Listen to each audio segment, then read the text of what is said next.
My name is Ian Walsh, and this is the Moment Money Matters with Hard Money Bankers. Today, everybody, we're joined with Joe Evangelisti. Joe, thank you so much for coming on. Appreciate your time, my friend. Yeah, man. Thanks for having me. Appreciate it. Good. So I actually was fortunate enough. I've heard about Joe for a very long time in our marketplace. Joe is one of these guys that everywhere I turned, your name is associated with somebody successful. And I didn't know you until recently. Our good friend George Beatty invited me to play golf with you, and I had a really fun time. And if anybody's watching this, go look at my Facebook page. You can see the kind of fun we were having. I think we had too much fun, actually. I swear that was the most fun in golf I've had that I can remember. It was really fun. So, but most importantly, honestly, the reason I get invited to golf a lot, and I love George and everything. But when I said, "Who's in the foursome?" He said, "Joe's in the foursome." I cleared the schedule. I said, "I'm going." I had to meet you. I wanted to know about you. So, and the reason being is everybody around me says your name, and the people saying your name aren't people that, these are some of the biggest players in my market space that at the beginning of the last 10-year cycle, they were chugging along, and then something happened in their business individually and ramped up. I mean, some of these guys now, I'm not going to say their name on here. If you want to say them, you can, but these guys went from your average investor to some of these guys net over $1 million. Sure. I was like, who's this guy, right? So now I meet Joe, and after meeting you, you're a fun guy. You're cool to hang out with for sure, but I can tell, you're very squared away in what you do, and you're business driven. So I kind of wanted to jump into this video series to a couple things. One being because you are an investor as well, and you know your market very well.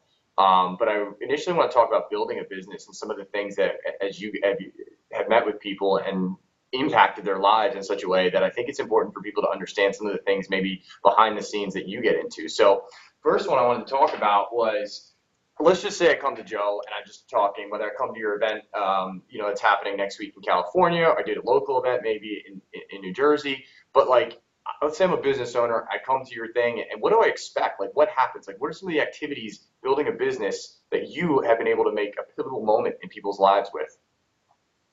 Yeah, I mean, that's a great question. I mean, so first and foremost, I mean, everybody's businesses are completely different, right? So let's start with that. I mean, our events are really catered to the individual and what their business needs are. And I always tell people, like, our events, we're trying to solve 3 high-level challenges, and that's it. And a lot of people think like, oh, well, why would I do that? Because, I want to come there and learn everything, right? Everybody wants to learn everything. They want to drink out of a fire hose. They want to leave with 100 pages full of notes.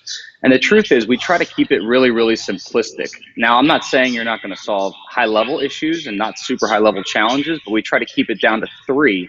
And the reason we try to do that is because if I give you 15 things to go and solve in your business, what's going to happen?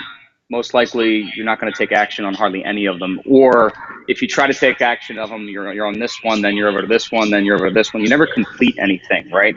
So first thing we do is we try to cater to each individual person what exactly are the issues that they want to solve.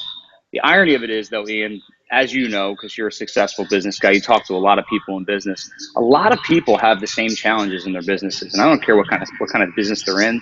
Almost everyone has one of the top 5 or 10 challenges in their business. So we're getting really, really good at helping people solve them because we've heard them time and time again. So what do you attribute the ability to see that for, though? So if I'm in my business and I've been running it for 10 years and I'm in the same place I was 10 years ago, how does it get, like, what are you able to do? You do something. You clearly do something that you see something in somebody else's business. You obviously can break it down and make it seem easier than the guy probably coming to you sees, but you have a lot of clarity. So how do you do that? Like, what would be a key thing? I come to you, Joe, and I say, hey, I'm stuck I'm doing 1 deal a month, right? I'm doing 1 deal a month and I want to get to 10. Where do you start that conversation with a guy like you? Well, first of all, we analyze what's our business look like now. What type of marketing are you doing? What type of structure do you have? What does your team look like? Like, what are your hurdles and what are your challenges? What are your wins on a week-to-week basis? What are your challenges on a week-to-week basis? And a lot of times in that first 15 to 20-minute conversation, we're diagnosing all kinds of major issues because, frankly, the way people run on a Monday through Saturday, whatever their schedule looks like, they're going to point out all kinds of pitfalls and all kinds of problems. And a lot of them are generally people problems. It might be the person that you're talking to. It might be the visionary, the CEO you're talking to, or it might be, just a simple, assistant type role person that needs to be plugged in somewhere, but it might just be the fact that they're running. A lot of entrepreneurs I see are just running haphazard. They're trying to put out every single fire because they're afraid to elevate and delegate and go and hire the right people, right? So everyone has their own different individualized challenges, but like I said, in 15 minutes, generally by just asking people, what do you have going on in your week, we can usually diagnose those things. Interesting. So Joe, if I wanted to join you guys next week, let's say, hey, this is something interesting to me. Like, how do I contact you? What do I do? Because it Yeah. could be a good idea to anybody watching this. Yeah, sure. I mean, best way is really to message me on Facebook. My Facebook is J Evangelisti, JEVANGELISTI. You can just private message me on Facebook, or you can just send me an email, joe@theflipking.com. Theflipking.com is our website and our blog. You can see some information about what we got going on there. Send me an email or PM me on Facebook and just get the conversations going. Just, tell me about your business. Tell me about what you got going on now. What are your challenges? What are you hoping to accomplish? What are you hoping to achieve? And, we'll see if you're fit.